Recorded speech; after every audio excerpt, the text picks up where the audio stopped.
زما دعا ده چې تاسو چېرته هم یې ښه خوشحاله اوسئ او خپل خیال ساتئ. نو او زه دا هم امید ساتم چې تاسو به زموږ ریسیپیز خامخا ټرای کوئ. نو نن به موږ تاسو ته د لوبیا ریسیپي ښایو. لوبیا یو داسې څیز دی چې د دې نه بغیر زموږ کوزین چې کوم دی هغه انکمپلیټ دی. ټول پښتانه لوبیا ډېر شوق سره خوري او مختلفو طریقو سره یې پخوي. لوبیا مساله کې هم جوړیږي، د لوبیا چاټ هم جوړیږي او لوبیا نه کباب هم جوړیږي، پلاو هم جوړیږي. نو موږ به تاسو ته دا ټول ریسیپیز انشاءالله ون بای ون جوړو او تاسو به انجوای کوئ. رمضان میاشت روانه ده، موږ سره ډېر لږې ورځې پاتې دي.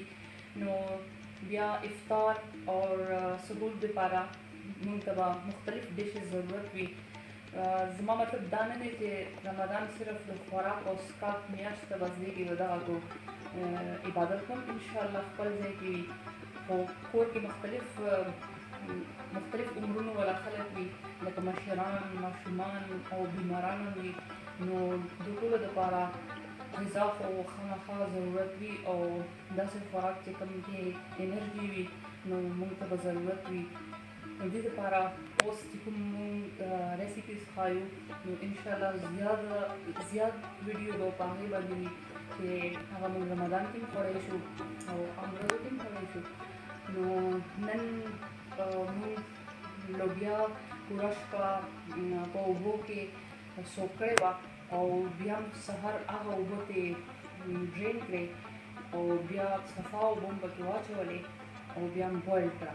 نو یو ځل بویل شوه، اوس دویم ځل چې موږ بویل کړو نو تاسو ته ښایو چې دې کې به نور څه څه اچوو. پریشر کوکر کې دا زموږ لوبیا پرته ده، تاسو ته ښکاري او دې کې لږې اوبه هم شته. اول خو به دې کې زه ګرمې اوبه لږې واچوم.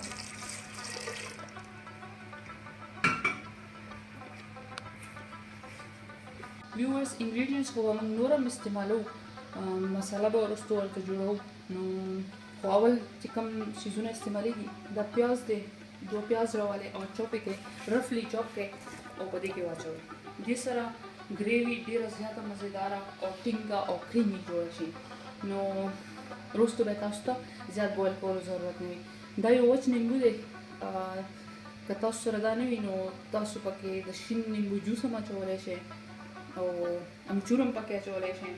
دا مونږ املی راخیستې ده او اوبو کې اچولی ده، سوک کړې نو ده، نو دې نه به پلپ هم په دې کې وروستو اچوو. دا آپشنل دی، که تاسو زیات تروش نه وي خوښ نو مه پکې اچوئ. او شین مرچکې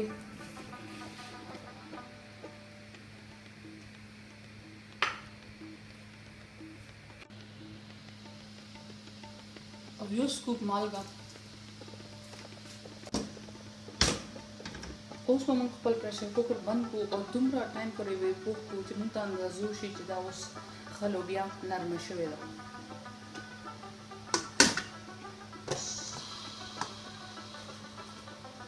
ویورز زموږ پریشر کوکر کې لا سټیم شته. نو مین وایل به موږ ورته مساله جوړه کړو.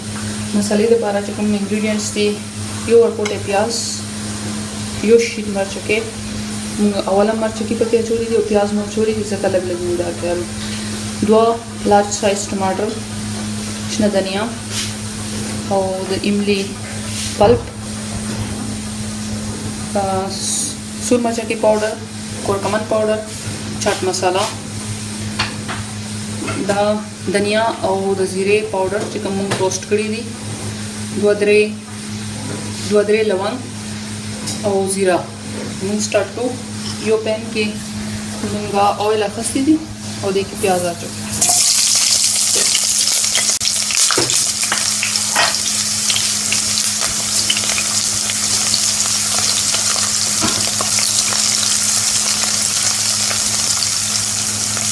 سب به دا فرای کړو چې لږ ټرانسپیرنټ شي.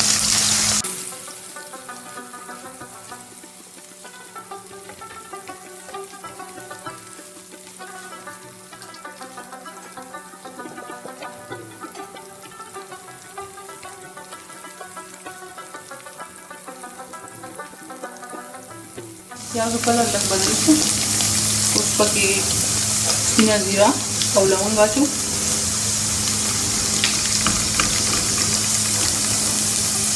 شنه مرچکي،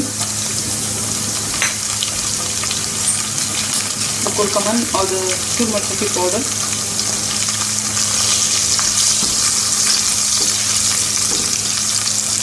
ټوسټ کړي د دنیې او زیرې پاوډر. اوس شانتې اوبه دې کې واچو چې مساله پخه شي.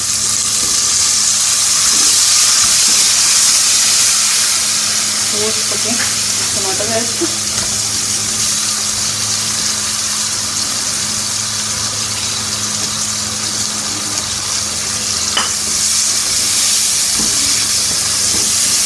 اوس موږ دومره پخوو چې د ټماټر په مسالې کې ښکاري نه.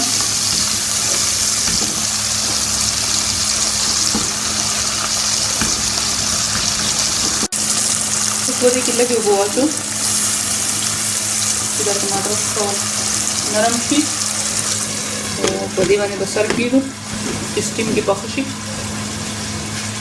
زموږ مساله تیاره ده.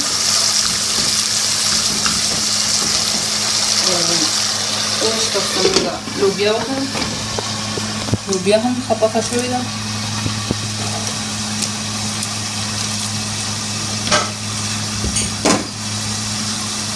اوس به دا موږ مسالې کې واچوو د لوبیا.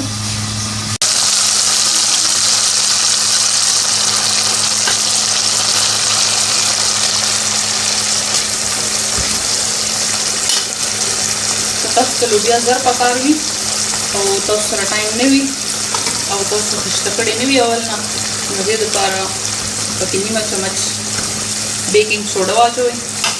او ویورز د هغه نیمبو دې وچ پکې اچولی وه.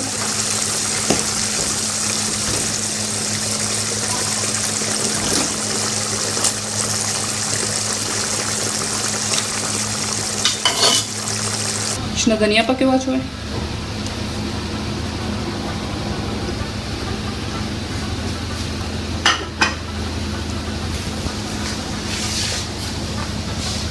او د املی ګل،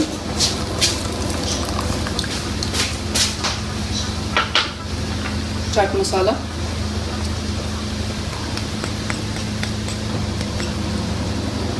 اوس دا تاسو پریشر کوک کولی هم شئ. ستاسو خوښه ده که تاسو سره ټایم وي نو پریشر کوک کې کړئ. ویورز چې کله تاسو زړه غواړي چې تاسو لوبیا وخورئ نو دا سحر پوخ دی او بیا یې کیږدئ او ماښام ډینر کې بیا وخورئ. نو چې دا څومره زیات ټایم دمه وکړي نو هومره دا د دې ټیسټ انهانس کېږي.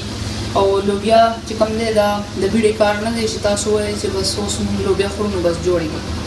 دا هغه شی نه دی. دې لپاره تاسو ته ډېر زیات پیشنس پکار دی او ډېر ټایم تاسو ته پکار دی. موږ خپله لوبیا ګورو چې څنګه ده. ډېر ښکلی کلر دی او لوبیا هم نرم شوي دي ډېر او یو کریمي ټیکسچر پکې راغلی دی. راځئ چې اوس موږ خپل لوبیا ډش آوټ کړو.